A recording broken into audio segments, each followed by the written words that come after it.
GS fourth का अगला प्रश्न उठाते हैं जो 2017 का जीएस फोर्थ आईएएस मेंस का है। और क्वेश्चन नंबर 6A ये कह रहा है कि प्रशासनिक पद्धतियों में भावनात्मक बुद्धि को आप किस तरह प्रयोग करेंगे। वाह जी वाह। ये प्रशासनिक पद्धति में कैसे करेंगे तो है ही, आप अपने सामाजिक जीवन में कैसे करेंगे ये भी उतना ही इम्पोर्टेंट है। लेकिन क्योंकि क्वेश्चन जो है सीधा सीधा प्रशासनिक दायित्वों के बारे में कह रहा है, पद्धतियों के प्रशासनिक पद्धति में कह रहा है, तो आप उसी पे फोकस करिए, न कि अपने जो है सामाजिक संबंधों में। लेकिन सामाजिक संबंधों में जो आदमी वो अपने इमोशनल इंटेलिजेंस का प्रयोग करने में माहिर होगा, वो हर जगह उसका इस्तेमाल करेगा। तो प्रशासनिक पद्धति की बात कर रहा है। प्रशासनिक पद्धति में इमोशनल इंटेलिजेंस, भावनात्मक कैसे करेंगे भाई। तो प्रशासनिक पद्धति में इसलिए कह रहा है क्योंकि आपको आईएएस बनना है, आईपीएस बनना है, आईआरएस बनना है, आईआईटीएस बनना है, इंडियन इंफॉर्मेशन सर्विस वगैरह वगैरह बहुत सारी सर्विसेज में जाना है। तो प्रशासनिक पद्धति में कैसे करिएगा, सीधे सीधे सब सवालों के जवाब पे आ जाता हूँ। देखिए, बहुत से कम लोगों को मालूम होता है कि हम जो हैं गवर्नमेंट सर्वेंट हैं। मालूम सबको होता है लेकिन आत्मसात नहीं करता बंदा। जब आत्मसात नहीं करता तो प्रॉब्लम शुरू हो जाती है। आपके पद में ही लिखा है कि आप सरकारी नौकर हैं, सरकारी सेवक हैं, गवर्नमेंट सर्वेंट हैं। तो आप अपने आप को जिस दिन मान लेंगे कि हम सर्वेंट हैं सरकार की, समस्या खत्म हो जाएगी। जबकि डे वन से आपके आपके पेपर पे लिखा है लोक सेवक, पब्लिक सर्वेंट।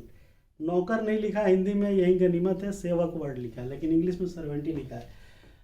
दूसरी बात कि आप ये समझ लीजिए कि आप सर्वेंट हैं, मास्टर नहीं है, मालिक नहीं है। सिस्टम को आप जो है रेगुलेट दूसरे तरीके से बना के आप नहीं कर सकते। वो मालिक वाला काम जो है पॉलिटिकल एग्जीक्यूटिव का है, जो सदन में होता है।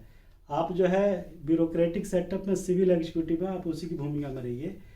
तो जिस दिन आपको ये समझ में आ जाएगा कि हम नौकर हैं, मालिक नहीं है, तो पहला तो आपका इमोशनल इंटेलिजेंस उसी दिन काम करना शुरू कर देगा। दूसरा, जब आपको किसी को मिलना है, किसी से बात करना है जो कि आपकी इस प्रशासनिक पद्धति में दिया हुआ है, तो आप देखिए बहुत से लोग, बहुत से अफसर जो है सफल नहीं होते। क्यों नहीं होते, अब आपको मैं बताता हूँ क्यों नहीं सफल होते हैं। ये आपकी ड्यूटी है, जबकि आप तो अपने आप को मालिक समझने लगते हैं ना, वही प्रॉब्लम शुरू हो जाती है। लेकिन इमोशनल इंटेलिजेंस को कैसे यूज करेंगे प्रशासनिक पद्धति में। सपोज आपसे कोई मेंबर ऑफ पार्लियामेंट या स्टेट में है, मेंबर ऑफ लेजिस्लेटिव एमएलए आता है, कोई मंत्री आता है या कोई सीनियर आता है, तो आप उसको जो है प्रॉपर रिगार्ड करिए, प्रॉपर मिलिए। इसके लिए प्रोटोकॉल है। प्रोटोकॉल क्या है कि आप जो है उसको प्रॉपर कायदे से रिसीव करिए, उसको सी ऑफ करिए, छोड़ने जाइए या चाहे दरवाजे तक जाइए या कुर्सी पे उठ के खड़े हो जाइए, और उससे जो भी समस्या लेके आया है उसकी बात को आप हाथ जोड़ करके कहिए ना कि sir well taken, I will try my best. हम आप ही के नौकर हैं, आप ही के लिए काम करते हैं सर। आपका हमारा उद्देश्य कॉमन है, समाज में जनता की सेवा करना हम दोनों का उद्देश्य है। आप पॉलिसी बनाते हैं, हम पॉलिसी इम्प्लीमेंट करते हैं। और सर ये पॉलिसी में बनाए हुए आप ही लोग हैं, अब बताइए मैं इसको कैसे चेंज कर सकता हूँ। I will try my best कि आपके लिए कुछ और बेहतर इसमें निकल जाए, इसका मीनिंग। लेकिन आप ये नहीं कह सकते कि भाई मैं तो जो चाहूँगा वो करूँगा, ऐसा नहीं कह सकते। इमोशनल इंटेलिजेंस ये कहता है कि आप उस आदमी को, उस सीनियर को, उस मंत्री को, उस पॉलिटिकल एमपी एमएलए को कैसे डील करिएगा। तो उसमें गांधीगिरी भी आ जाता है। अब प्रशासनिक सिस्टम में रात दिन तो यही सब चीज़ें है कि प्रोटोकॉल कैसे डील करिएगा, जो मैंने बताया। दूसरा, आप किस तरीके से चीज़ों को लागू करिएगा, रूल रेगुलेशन को। अगर रूल में नहीं है और उसको लागू करवाने के लिए कुछ अलग रूल से हट के कोई कह रहा है, आपका सीनियर कह रहा है चाहे कोई, तो आप उसको कैसे मना करिएगा। ये भी इंटेलिजेंस, इमोशनल इंटेलिजेंस है। आप एक लाइन में अगर आप कहते हैं कि सर मेरी नौकरी चली जाएगी अगर आपके कहने के हिसाब से मैं काम करूं, तो हमारी नौकरी चली जाएगी, क्या चाह रहे हैं आप कि मैं बेरोजगार हो जाऊं, घर बैठ जाऊं, मेरे बाल बच्चे रोड पे आ जाएं। That is emotional intelligence. लेकिन आप कहने से जो है चूकेंगे, आप तो हैकड़ी में रहेंगे। जब हैकड़ी में रहेंगे तो वही प्रॉब्लम शुरू हो जाएगी। फिर आप समझते रहिए कि क्या क्या प्रॉब्लम आपको झेलना पड़ेगा। तो by saying something by doing something. कुछ चीज़ें ऐसी भी होती है जो अपने से स्टार्ट कर सकते हैं।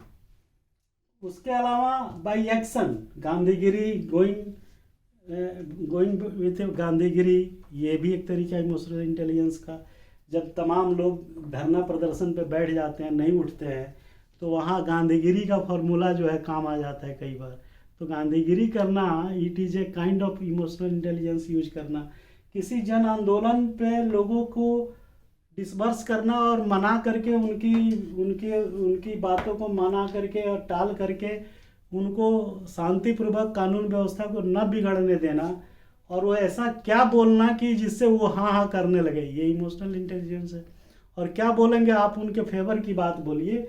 जब आप उनके फेवर की बात बोलेंगे तो समस्या आधी हो जाएगी। आप भले बाद में जो है उसको कितना कर पाएंगे वो अलग चीज़ है। हमें ध्यान है कि हमने कुछ जगह ऐसे ऐसे भीड़ क्राउड कंट्रोल किया है जिसमें हमने प्लेन पेपर पर लोगों ने मांगा कि साहब आप लिख के दीजिए। हमने कहा बिल्कुल आपका काम होगा, क्यों नहीं होगा, नियम के दायरे में होगा, नियम नहीं होगा तो नियम बदला जाएगा।